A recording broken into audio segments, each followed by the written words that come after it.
모집인 에센셜 이제 제3보험 편 같이 살펴보도록 하겠습니다. 자, 94번이고요. 제3보험의 정의, 그 다음에 종류 살펴보겠습니다. 굉장히 저난이도의 문제 부분이죠. 다음 중 제3보험에 대한 설명으로 옳은 것 찾아보겠습니다.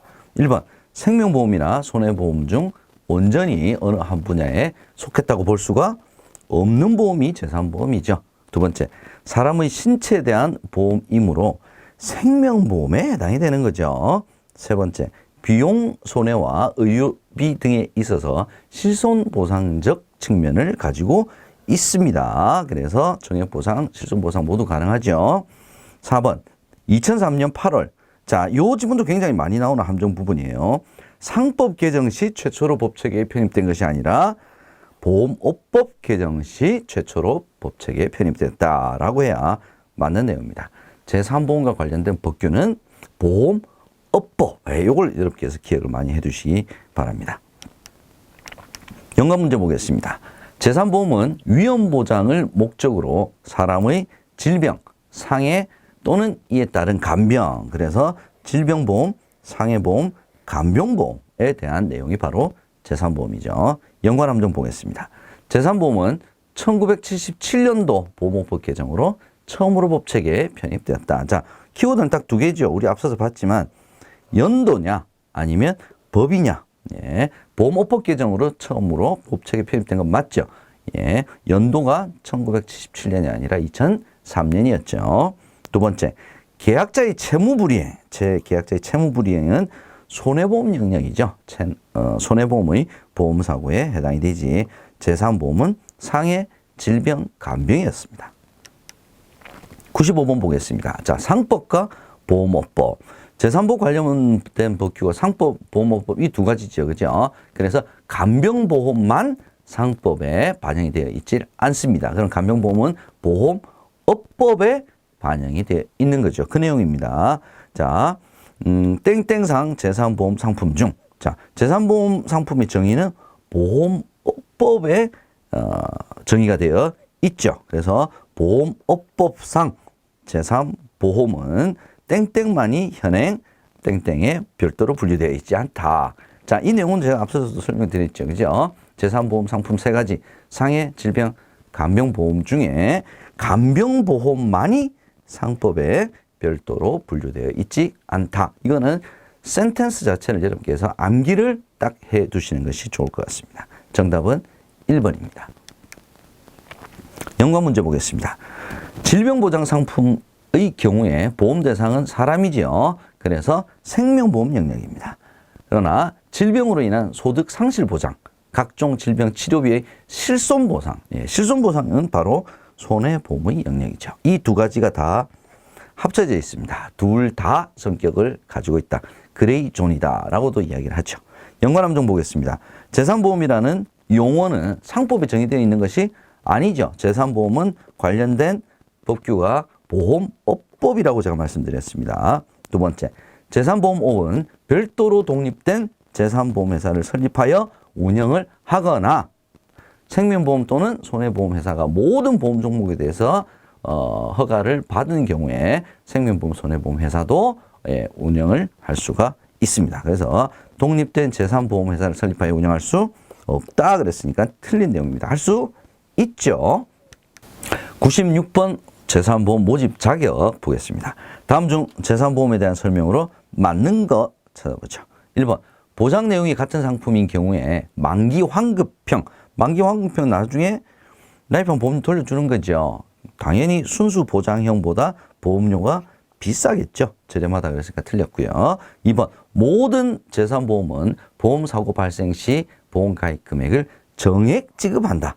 정액 지급하는 것도 있고 실손보상으로 지급하는 것도 있죠. 그래서 모든이라고 했으니까 틀린 지문이 되겠습니다. 3번, 암보험의 경우 갱신 시에 보험료가 바뀌는 것이 그게 갱신형이죠. 암보험은 갱신 시 보험료가 변동합니다. 4번, 제3보험만을 모집하고자 하는 경우에는 생명보험협회나 손해보험협회 중 아무 협회 중 둘 중에 하나 아무 곳에나 등록을 하면 됩니다. 만약에 생명보험과 제3보험 그러면 생명보험협회, 손해보험과 제3보험 그러면 손해보험협회에 등록을 하면 되고요. 재산보험만 모집하고자 할 경우에는 생명보험이나 손해보험협회 중 한 군데 등록을 하시면 됩니다. 영어 문제 보겠습니다. 재산보험 모집에 관한 연수과정을 이수한 자는 몇 년 이내에 등록할 수 있습니까? 1년이죠. 대리점이 2년이고 생명보험 설계사와 재산보험 설계사는 다 1년입니다. 연관함정 보겠습니다. 자, 연금보험은 생명보험 상품이죠. 재산보험은 상해보험 상품이죠. 생명보험과 재산보험을 판매하기 위해서는 생명보험협회에 등록을 해야지 모두 등록해야 된다. 얘는 틀린 내용입니다. 3번 재산보험만을 모집하고자 하는 자는 금융위원회에 직접 등록할 수는 없습니다. 모집에 관한 업무를 생명보험협회 내지는 손해보험협회에서 위탁받아서 수행하고 있죠. 그래서 재산보험만을 모집을 하고자 할 경우에는 생명보험협회나 손해보험협회 둘 중 한 군데에 등록을 하면 됩니다. 97번 재산보험의 특징 보겠습니다. 보기 내용 중에서 재산보험에 맞는 설명 모두 한번 골라보죠. 손해보험의 질병사망 특약은 요건이 있었죠. 예, 만기 환급금은 납입보험료 합계액 이내여야 됩니다. 80세까지 할 수 있고 2억 원까지 할 수 있다. 예, 기억을 같이 한번 해두시고요. 재산보험은 실손보상, 정액보상 모두 가능하다. 얘도 맞네요.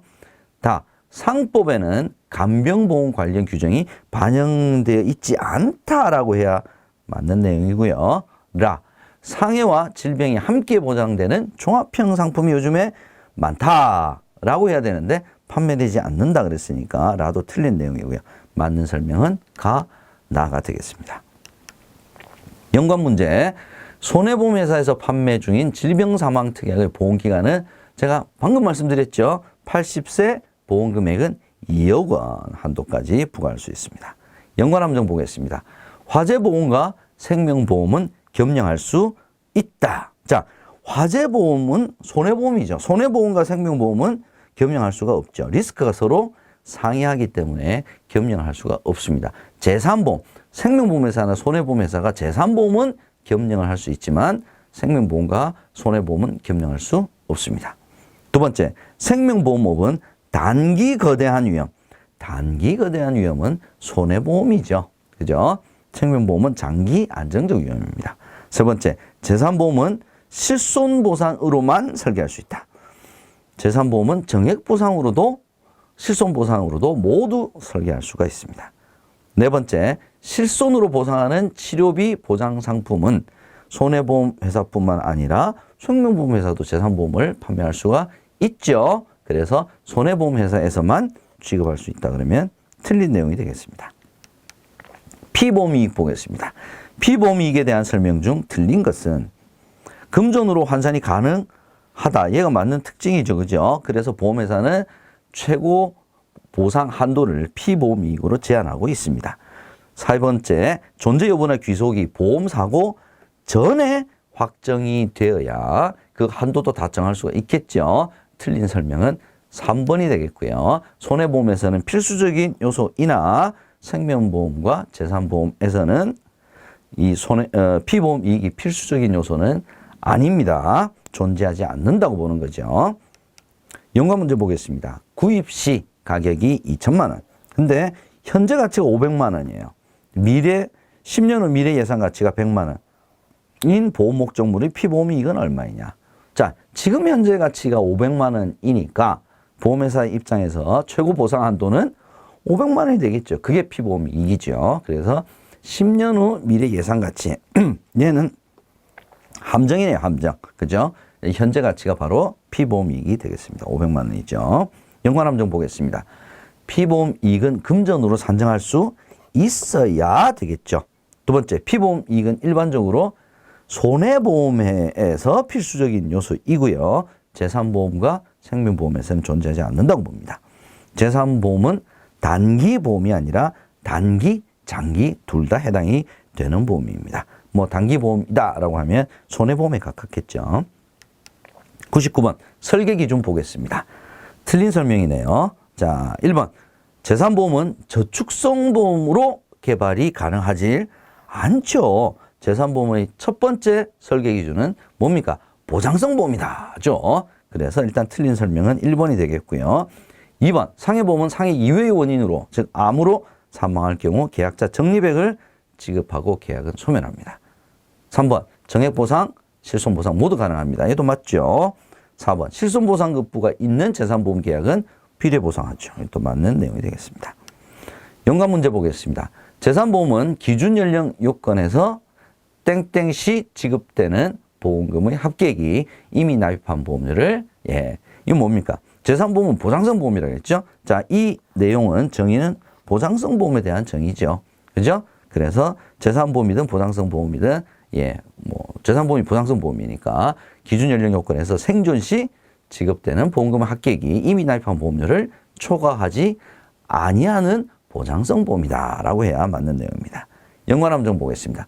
정액보상급부가 있는 보험 계약은 보험 가입 내역을 보험회사 간에 교환하여 비례보상한다.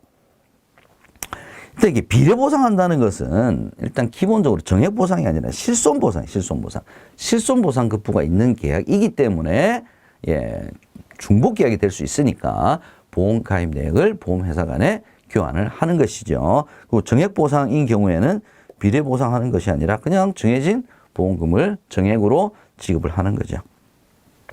두 번째, 재산보험은 순수 보장형으로만 개발을 해야 되는 것이 아니라 만기 환급형으로도 개발할 수가 있습니다. 우리나라 같은 경우에는 만기 환급형이 많죠. 세 번째, 재산보험 특약은 정액보상형으로 설계할 수가 왜 없을까요? 정액보상, 실손보상 모두 가능합니다. 특약이라고 해서 반드시 정액보상형으로만 설계해야 되는 것은 아닙니다. 상해보험 보겠습니다. 다음 괄호 안에 들어갈 내용으로 맞는 것은, 자, 생명보험에서 판매하는 상해보험은 상해와 보장 범위가 유사한 재해를 보장합니다. 이게 손해보험과 차이죠. 생명보험 표준약관의 재해분류표, 재해를 보장하니까 재해분류표에 따라서 몇 급 감염병까지 보장하느냐, 1급 감염병까지 보장을 하죠. 정답은 1번이 되겠습니다. 자, 이 문제가 최근에 아주 다른 문제의 지문, 사지선답 문제의 지문으로도 출제가 좀 되고 있습니다. 기억을 해 두십시오. 그래서 생명보험회사에서 판매하는 상해보험이 손해보험에서 판매하는 상해보험보다는 더 보장 범위가 넓다. 이렇게 보시면 되겠습니다. 연관 문제. 다음 중 상해사고에서 불확정적인 것은, 자, 생명보험에서 불확정적인 거, 상해보험에서 불확정적인 거, 그 내용이 있었죠. 자, 이 문제도 굉장히 많이 출제가 되는 부분입니다. 생명보험은 보험사고 자체는 사망, 생존이니까 확정적이죠. 근데 시기가 불확정적이에요. 상해보험은 다 불확정적이죠. 다, 가, 나, 다라, 다 불확정적인 것이 상해보험의 특징입니다. 연관 함정 첫 번째, 생명보험은 계약자와 보험회사 간 다툼의 생길 여지가 크지 않죠. 왜? 불확정적인 것이 발생 시기만 불확정적이기 때문에 다툼이 크지 않지만 상해보험은 다 불확정적이기 때문에 다툼의 여지가 크다. 이 두 가지를 반드시 비교해 주시고요. 자동차 사고로 인한 휴업손해, 상해보험 사고에 해당하지 않죠. 휴업손해는 영업손실에 관련된 거니까 얘는 손해보험에 해당이 되겠습니다. 세 번째, 상해보험은 사람의 생존과 사망을 보험사고로 하므로 사망 그 자체가 확정이 되어 있으나 발생 시기만 불확정적이다. 뭔가 조금 전에 제가 설명드린 거 딱 떠오르시지 않으십니까? 사람의 생존과 사망을 보험사고로 하는 것은 상해보험이 아니라 생명보험은 사람의 생존과 사망을 보험사고로 하므로 사망 그 자체는 확정되어 있죠. 발생 시기만 불확정적이다. 상해보험을 생명보험으로 고쳐야 맞는 내용이 되겠습니다. 101번 상해보험의 요건 보겠습니다. 급격, 우연, 외래 이 세 가지 말하는 거죠. 맞는 거 한번 찾아보겠습니다. 1번 보험기간은 일반적으로 1년 미만이다.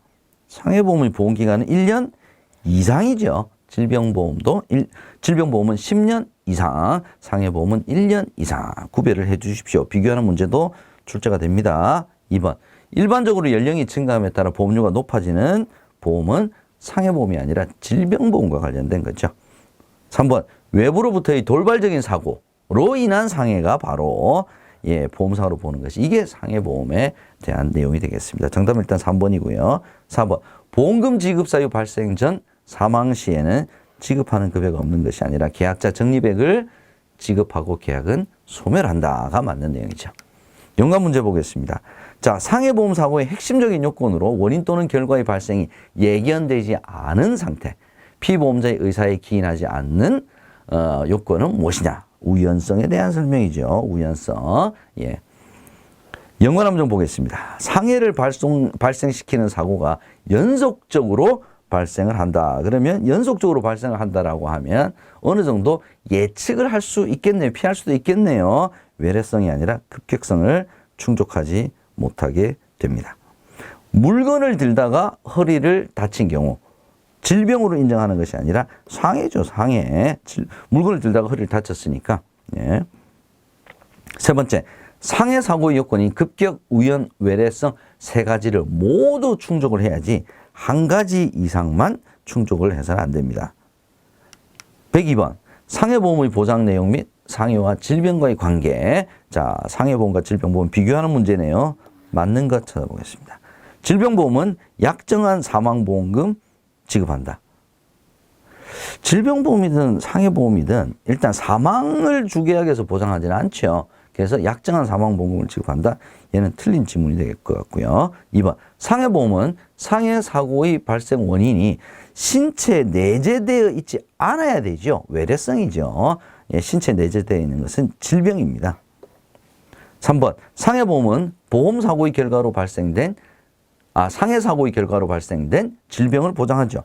질병으로 인한 결과, 질병으로 인해 상해가 발생했다. 그건 보장하지 않습니다. 그런데 상해사고의 결과로 발생한 질병은 보장하는 것이 맞는 내용이 되겠습니다. 4번, 질병보험은 보험업법상 재산보험 상품에 해당이 되지 생명보험 상품에 해당되는 것이 아니죠. 정답은 3번이 되겠습니다. 연관 함정 보겠습니다. 신체 상해의 발생 원인에서 결과에 이르는 과정이 내부적 요인이 아니라 외부적 요인에 기인해야 되는 것이 상해보험이죠. 두 번째, 상해란 외관상 분명한 상처 자국을 남기는 것에 한정하지 않는다라고 해야 맞는 내용이고요. 세 번째, 상해보험은 위험한 직업을 가진 사람과 고연령자는 일반적으로 가입이 제한된다. 자, 위험한 직업을 가진 사람은 제한될 수 있죠. 왜? 위험한 직업이 위험하지 않느냐에 따라서 상해보험은 보험료가 결정이 된다. 직종별 위험 등급 체계가 적용이 되는 거예요. 그러나 고연령자하고는 나이와는 상관이 없죠. 고연령자의 가입이 제한되는 것은 질병보험입니다. 네 번째, 상해로 인한 사망도 보장합니다. 질병 사망은 보장하지 않지만 상해로 인한 사망은 보장합니다. 상해로 인한 요양자금도 보장을 합니다. 사망과 요양, 상해로 인한. 자, 요거를 기억을 해 두시면 좋을 것 같아요. 103번. 상해보험의 가입 조건 보겠습니다. 자, 상해보험에 대해서 맞는 거. 1번. 질병 사망은 주계약에서 보장하지 않는다. 이게 이제 지금까지 제가 말씀드렸던 거죠. 특약으로 보장을 할 수는 있습니다. 2번. 상해사고 요건이 급격 우연 외래성 가운데 세 가지를 다, 이 지문 계속 반복되죠. 3번. 질병이 원인이 되어 발생한 상해사고 보장하지 않습니다. 상해사고가 원인이 되어서 발생한 질병은 보장한다. 두 가지를 구별해 주세요. 네 번째, 보험업법상 생명보험 상품이 아니라 재산보험 상품이죠. 예, 똑같이 여러분께서 기억을 같이 좀 해두시고요. 연관 문제 보겠습니다. 상해보험의 보험기간은 일반적으로 몇 년 이상? 1년 이상이죠. 회사별 차이는 좀 있지만 가입 대상 및 연령은 일부 위험한 직업을 제외하고는 몇 살까지 가입이 가능하냐? 65세에서 75세까지 고연령자도 가입이 가능합니다. 65세에서 75살 사이 요걸 물어보는 문제가 최근에 좀 나오네요. 기억을 해 두시기 바랍니다. 연관 함정 보겠습니다. 상해보험의 피보험자가 암으로 사망했습니다. 상해로 사망한 게 아니죠. 그죠? 보장하지 않는 원인으로 사망을 했을 때는 해약 환급금을 지급하는 것이 아니라 계약자 적립액을 지급하죠. 두 번째, 상해보험과 질병보험은 공통적으로 피보험자의 직업 직무에 따라 상이한 위험률을 적용한다. 피보험자의 직업 직무에 따라 상이한 위험률을 적용하는 것은 상해보험이죠. 질병보험하고는 관련이 없습니다. 세 번째, 상해보험은 일반적으로 연령이 증가하면 보험료가 높아지는 것이 아니죠. 직업에 따라서 보험료가 달라지는 것이죠. 연령이 증가하면 보험료가 높아지는 것은 질병보험이죠. 네 번째, 질병보험은 단일률, 분단율. 단일률, 분단율은 상해보험이죠. 보험료 산출하는 방식이죠. 이래서 상해보험과 질병보험의 내용을 이렇게 바꾸어서 출제가 자주 되고 있다는 점 여러분 기억을 해 두시기 바랍니다. 104번, 직업별 위험 등급 및 직업직무 변경 통지 의무. 무조건 시험에 나오는 부분이죠. 무조건 나옵니다. 다음 보기의 괄호 안에 들어갈 알맞은 내용이 순서대로 나열된 것은 내용 한번 보죠. 상해보험에서 직업직무 변경 통지를 게을리한 경우 보험회사는 그 사실 안날로부터 몇 개월 이내, 1개월 이내 해지를 할 수가 있고요. 해지를 했으니까 해약 환급금을 지급합니다. 자, 직업직무 변경 통지 의무는 매 시험마다 고정적으로 나오는 부분이니까 여기에 따른 내용들 여러분께서 반드시 기억을 해 두시기 바랍니다.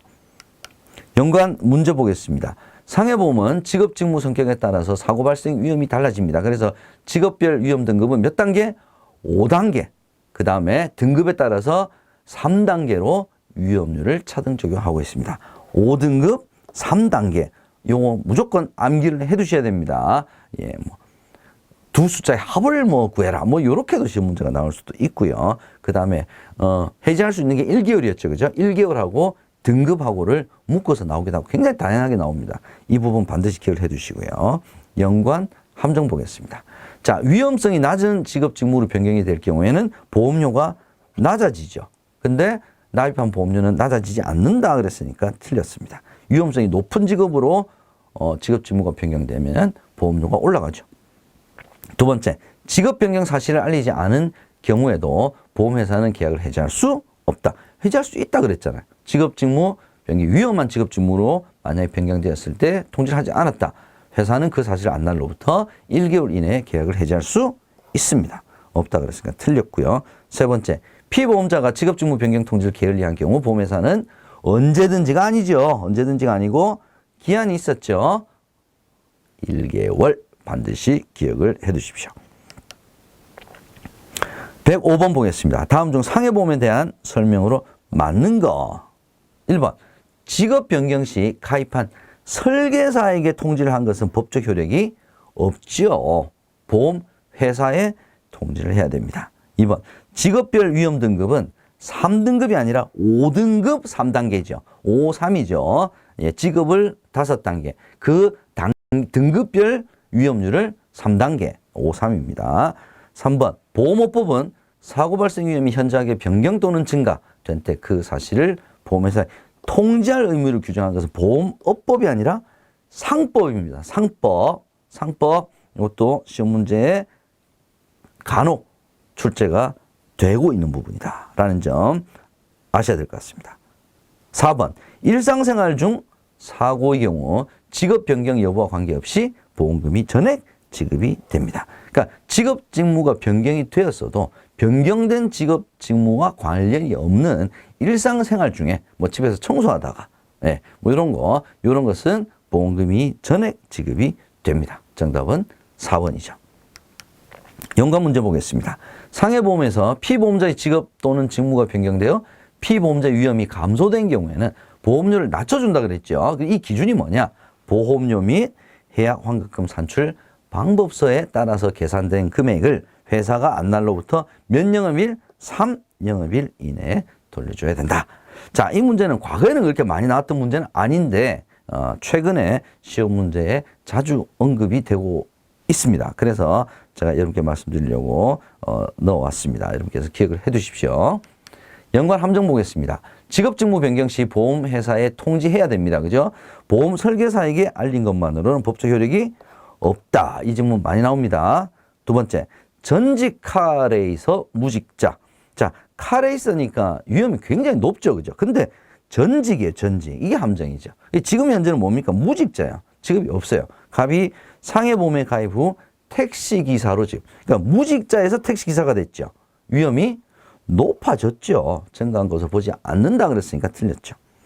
세 번째, 보험사고가 변경된 직업 직무와 관계가 없는 경우 보험금 지급 제한이 없죠.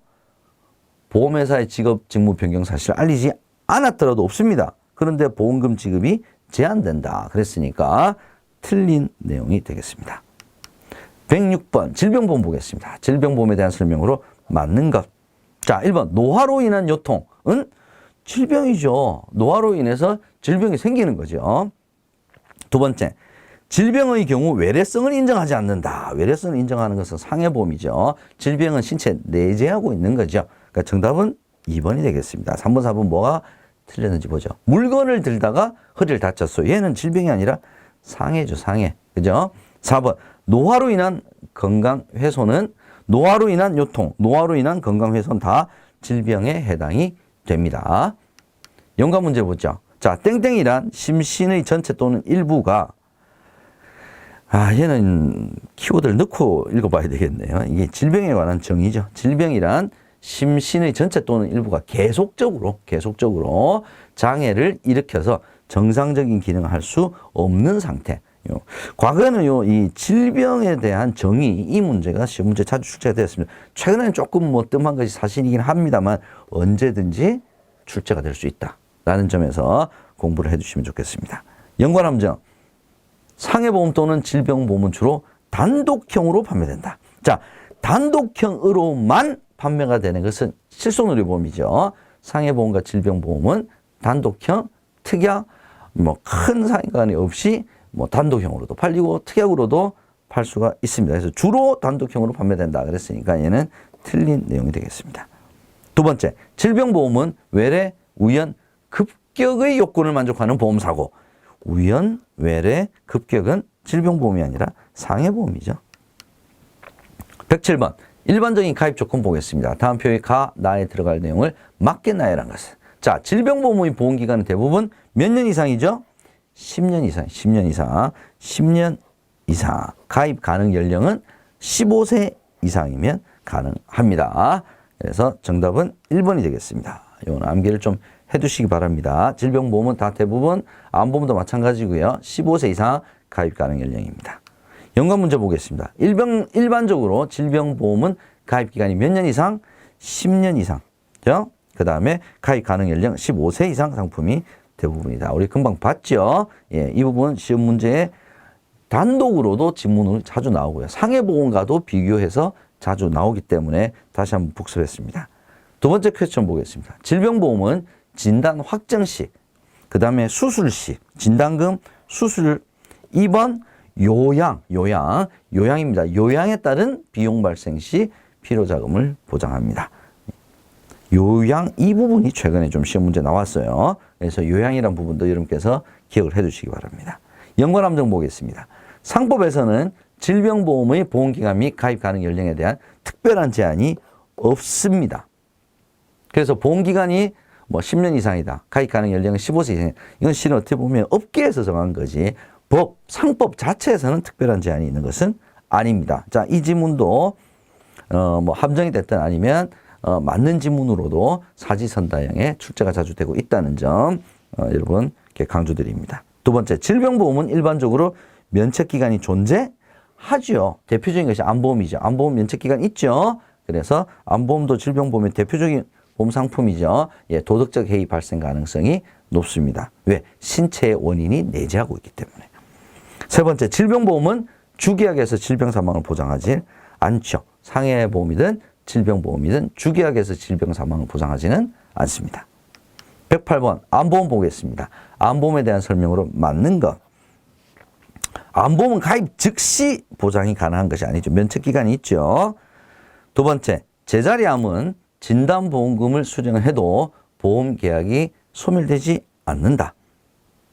자, 제자리암은 보험금이 10에서 20% 적게 주는 것이지 소멸되는 거와는 상관이 없는 거죠. 그래서 진단보험금을 수령해도 소멸되지 않는다 그랬으니까 2번이 맞는 내용이 되겠습니다. 소멸되지 않는 것이 이해가 맞는 내용이에요. 세 번째, 나이와 상관없이 보험료가 동일하지 않죠. 그죠? 예, 질병은 나이가 들면 들수록 위험률이 높아지기 때문에 나이와 연동돼서 나이가 많아질수록 보험료가 높아집니다. 4번, 암으로 인하여 사망할 경우 주계약에서 보장하지 않죠. 암으로 인한 사망도 질병으로 인한 사망이죠. 그죠? 그래서 암으로 인하여 사망할 하는 경우는 특약에서 보장을 합니다. 정답은 2번이 되겠습니다. 연관 문제 보겠습니다. 암의 직접적인 치료, 보건복지부 산하 신의료기술평가위원회에서 인정한 치료를 포함합니다. 그래서 제외되는 치료는, 자, 암 직접 치료에서 제외되는 치료가 뭐냐? 자, 이게 이제 식이요법, 명상요법, 의학적으로 입증되지 않은 치료죠. 면역력 강화 치료, 그 다음에 암 치료로 인해서 발생한 후유증, 합병증 치료, 얘가 이제 제외되는 치료죠. 이 문제가 이제 최근 몇 년 동안 계속 나왔었는데, 올해 최근의 문제는 신의료기술평가위원회. 얘가 보건복지부 산하냐, 또 얘를 물어보는 문제도 자주 출제가 최근에 좀 되었고요. 그러면 암의 직접 치료라고 하는 것은 뭐냐? 뭐 항암 치료, 그다음에 방사선 치료, 뭐 이런 것들이 암의 직접 치료에 해당되는 걸 또 물어보는 문제가 있었어요. 그래서 제외되는 치료만 여러분께서 공부하지 마시고 직접적인 치료란 무엇인가도 함께 공부를 해두시면 좋겠습니다. 연관 함정 보겠습니다. 첫 번째, 암보험은 만기 환급형으로 설계할 수 있습니다. 재산보험 자체가 다 만기 환급형으로 설계할 수가 있습니다. 두 번째, 3대 주요암, 고액암, 소액암 등은 제도적으로 정해진 기준이 아니라 보험회사가 임의로 정해놓은 기준이 되겠습니다. 이 지문도 사지선다형에 한 번씩 출제가 되죠. 세 번째, 입원하던 치료 중 보험기간이 만료가 되게 되면 암 직접 치료 입원 보험금도 종료되는 것이 아니라 해당 최고 한도일까지 보장은 되고 있습니다. 그래서 보장도 종료된다 그러면 틀린 지문이 되겠습니다. 109번, 두 번째 암보험 내용 보죠. 암보험에 대한 설명으로 틀린 것. 자, 1번, 도덕적 해이 발생 가능성이 높지 않다. 높기 때문에 뭐가 있다 그랬어요. 도덕적 해이 발생 가능성이 높기 때문에 면책 기간을 두고 있다라고 했지요. 그래서 일단 1번이 틀린 내용이고요. 2번, 암으로 인한 치료자금, 요양자금 보장하죠. 갱신형 상품인 경우에 갱신 시 보험료 변동이 클 수 있으므로 정확히 안내해야 된다고 했지요. 만기 환급형으로도 설계할 수가 있습니다. 정답은 1번이 되겠습니다. 연관 문제 보죠. 피보험자가 암에 대한 책임 개시를 이후 입원하여 치료를 받던 중 보험기간이 만료되었을 때 그 계속 중인 입원 기간에 대해서 제가 바로 앞에서 설명드렸죠. 해당 최고 한도일 기준으로 암 입원 보험금은 계속 보상이 됩니다. 보장이 종료된다. 같이 종료된다. 이거 아니라 그랬죠. 연관 함정 보겠습니다. 암 수술 급여금은 암 수술로 지출한 금액 이상으로 지급할 수 없다. 자, 암 수술 급여금을 정액 보상으로 설계할 수 있죠. 그래서 암 수술비로 지출한 금액 이상으로도 정액 보상, 약정된 보험금을 받을 수가 있기 때문에 지급할 수 없다 그러면 틀린 내용이죠. 두 번째, 암보험은 일반적으로 1년 내에 보험사고 발생 시, 자, 이거 면책기간하고도 좀 관련이 있고요. 도덕적 해이 발생 가능성이 높다는 점과도 관련이 있죠. 1년 내 보험사고 시에는 보험금을 지급하지 않는 것이 아니라 보험금의 일부만 지급을 한다. 삭감해서 지급을 한다. 이렇게 해야 맞는 내용이죠. 세 번째, 암보험과 실손의료보험에 둘 다 가입을 했습니다. 비례보상 원칙에 따라 각각 보험금을 받는다. 자, 실손의료보험은 비례보상하죠. 근데 암보험은 정액보상도 가능하기 때문에 얘를 암보험과 실손보험을 가지고 비례보상을 하지는 않습니다. 그래서 암보험은 암보험대로 정액보상 다 받을 수 있죠. 그래서 따로따로 별도로 가야지 비례보상 원칙과는 관련이 없다. 네 번째, 암보험은 도덕적 해이 발생 가능성이 높다라고 해야 맞는 내용이 되겠습니다. 110번, 실손의료보험 첫 번째 문제 보겠습니다. 다음 보기 괄호 안에 들어갈 알맞은 말은 무엇인가? 동일인이 다수의 실손의료보험에 가입하더라도 초과이익 금지를 위해 딱 여기까지 오면 비례보상 얘기죠. 본인이 부담한 치료비를 상품별로 보상 책임액 비율에 따라 보상하는 것을 비례보상. 뭐 시험 문제에 굉장히 자주 출제가 되는 부분이니까 기억해 두시고요. 연관 문제 보겠습니다.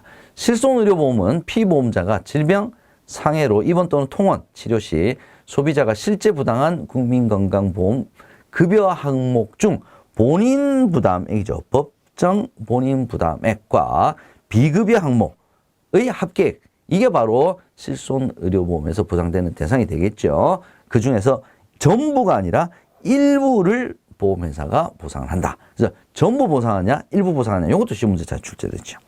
연관 함정 보겠습니다. 실손의료보험은 가입 전에 중복 가입 여부 확인이 필수이죠. 그죠? 자, 중복 가입 여부를 확인할 때는 고객의 동의를 반드시 받아야 할 수가 있습니다. 동의가 없어도 라고 했으니까 틀렸고요. 두 번째, 실손의료보험의 중복 가입 시 중복 가입을 했다고 해서 보험계약이 소멸되는 것은 아니죠. 가입을 많이 했다고 보상을 다 각각 받을 수 있는 것은 아니지만 소멸되는 것은 아닙니다. 비례보상될 뿐이에요. 세 번째, 실손의료보험에서 일부 비급여 항목은 주계약에서 보장한다.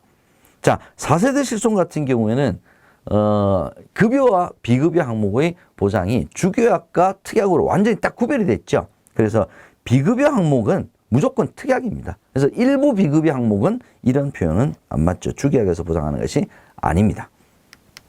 실손의료보험 두 번째, 4세대 실손의료보험에 대한 설명으로 틀린 것 찾아보겠습니다. 1번, 의료 취약계층은 중증질환 치료를 위해 보험료 차등 적용 대상에서 제외합니다.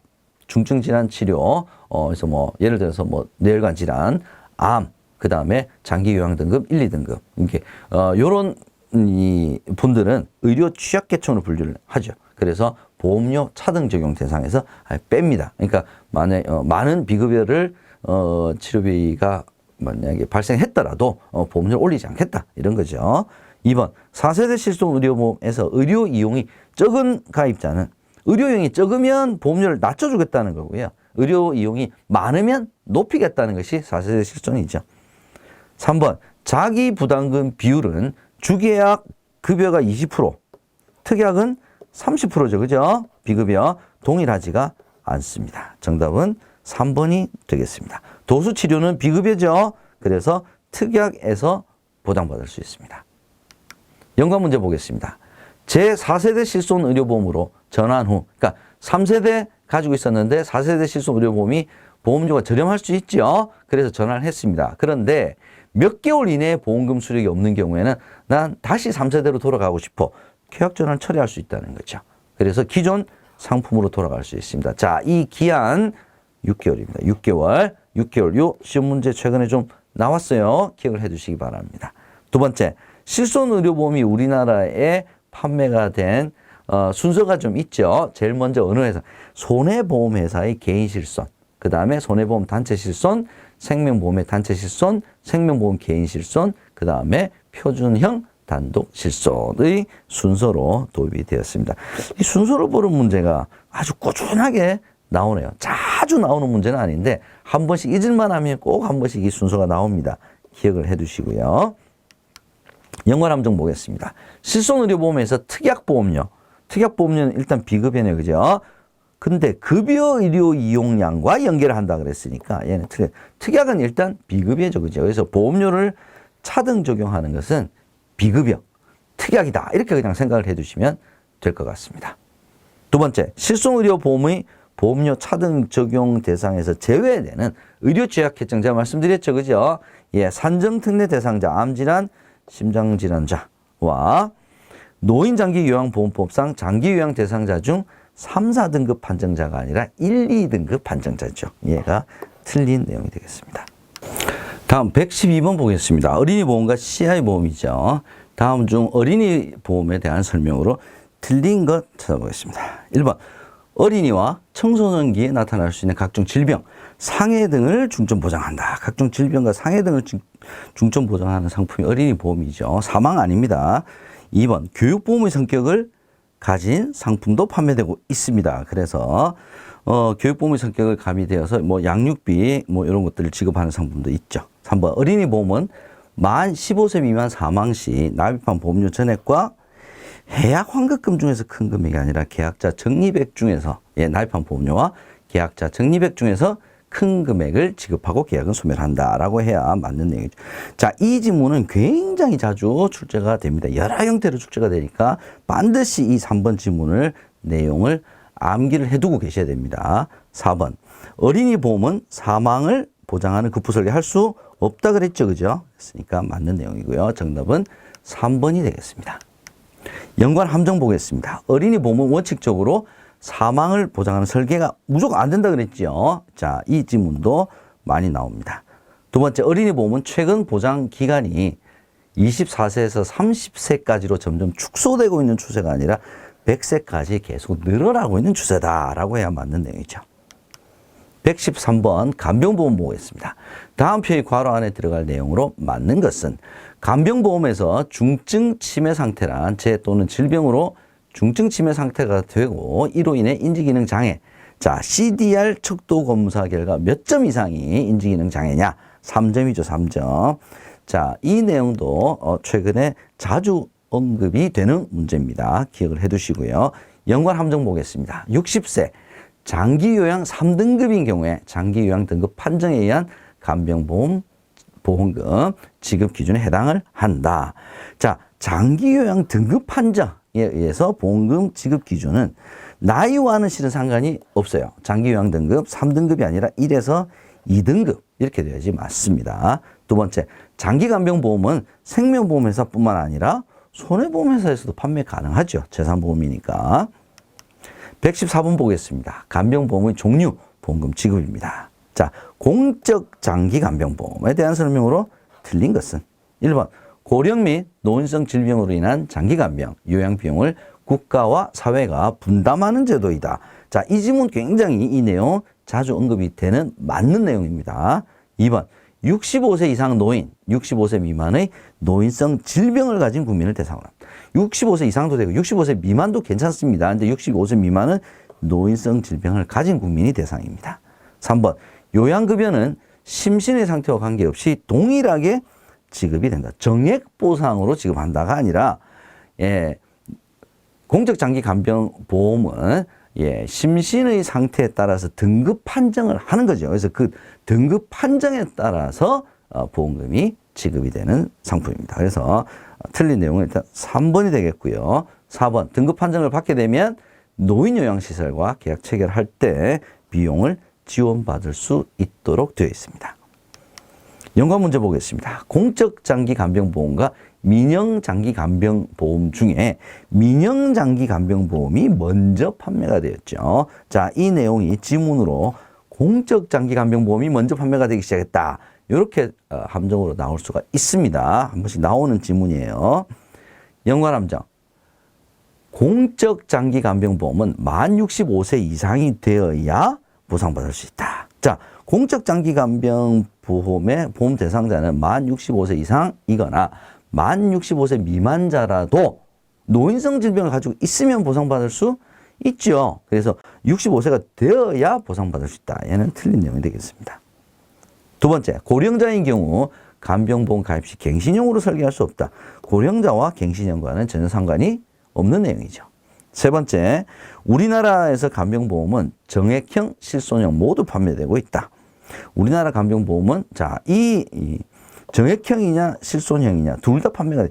이것이 문제 자주 나옵니다. 우리나라 장기간병보험은 정액보상형으로만 판매가 되고 있습니다. 정액보상형으로만 판매가 되고 있다는 점 자주 출제됩니다. 기억해 두세요. 115번, 일반적인 가입 조건에 대한 설명으로 틀린 것 찾아보겠습니다. 1번, 보험기간은 대부분 종신이죠. 직종별 위험 등급에 따라서 보험료를 차등 적용한다. 직종별 위험 등급 제도는 간병보험이 아니라 상해보험이죠. 상해보험. 가입 가능 연령은 30세 이후고요. 수발 필요 상태의 정의에 따라 보험료 차이가 발생을 합니다. 틀린 것은 2번이 되겠습니다. 연관 문제 보겠습니다. 피보험자의 사망이나 간병연금 수령이 종료하게 되면 간병보험 계약은 소멸됩니다. 맞는 내용이고요. 자, OX라고 표기되어 있는 실제 시험에 OX로 나오지는 않습니다. 여러분께서 지문 자체를 이게 맞는 지문인지 틀린 지문인지를 확인해 보시란 말씀이에요. 연관 함정 보겠습니다. 간병보험은 의사 처방에 의한 약물의 투여로 인지기능 장애를 발생했다. 그랬을 때 보장하지 않는다. 자, 의사의 처방에 의하지 않은 약물 투여. 의사의 처방이 없어요. 없는 상태에서 약물 투여로 인한 인지기능 장애는 보장하지 않습니다.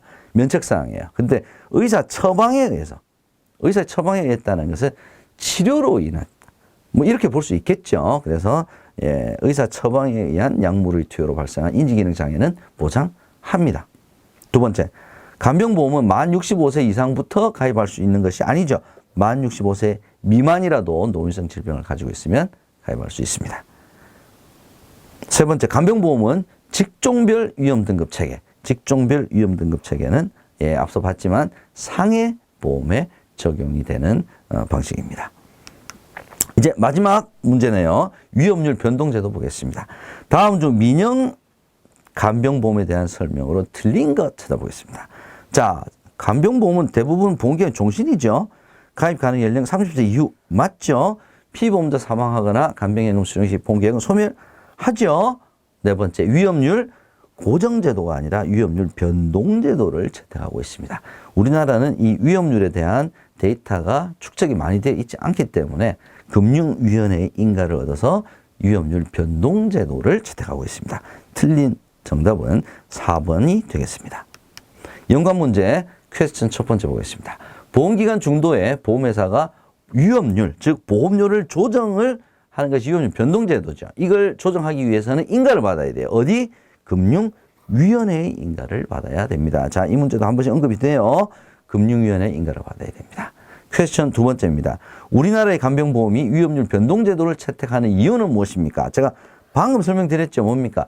위험률 산출을 위한 경험 데이터가 아직 충분하지 않기 때문에 이 경험 데이터가 충분하다면 위험률 굳이 변동을 할 필요가 없겠죠. 충분하지 않기 때문에 위험률 변동제도를 채택하고 있습니다. 연관 함정보죠. 간병보험은 보험기간 중도에 보험료를 조정을 하기 위해서 위험률 변동제도를 채택하고 있습니다. 그래서 간병보험은 불가능하다 그랬으니까 틀린 내용이고요. 두 번째, 우리나라는 경험 데이터가 충분히 확보되어 있지 않기 때문에 위험률 산출이 용이하지 않습니다. 그래서 어떤 제도? 위험률 변동제도를 도입을 하고 있다. 이렇게 되어 있죠. 자, 이렇게 해서 문제 116문제와 다양한 연관 문제, 연관 함정들을 통해서 책을 한 권 처음부터 쭉 이렇게 떠올려 봤다. 한번 처음부터 순서대로 모든 교재의 중요한 내용들을 키워드 중심으로 그 다음에 많이 나오는 문제들을 중심으로 한번 스크린 쭉 했다. 이렇게 여러분께서 생각을 하시고요. 막 이렇게 공부를 하다가 보면 내가 지금 어디에 와 있지? 이게 혼동이 될 수도 있습니다. 다시 한번 우리 에센셜을 여러분들께서 활용을 하실 때 지금까지 공부하셨던 것을 한번 딱 정리를 한다 라고 생각을 하시고 여러분께서 한번 스크린 해주시면 시험을 보실 때 굉장히 많은 도움이 되실 수 있지 않을까라는 말씀 드리면서 저는 강의를 마치도록 하겠습니다. 여러분 수고 많이 하셨고요. 꼭 좋은 결과 있으시기를 기대하겠습니다. 고맙습니다.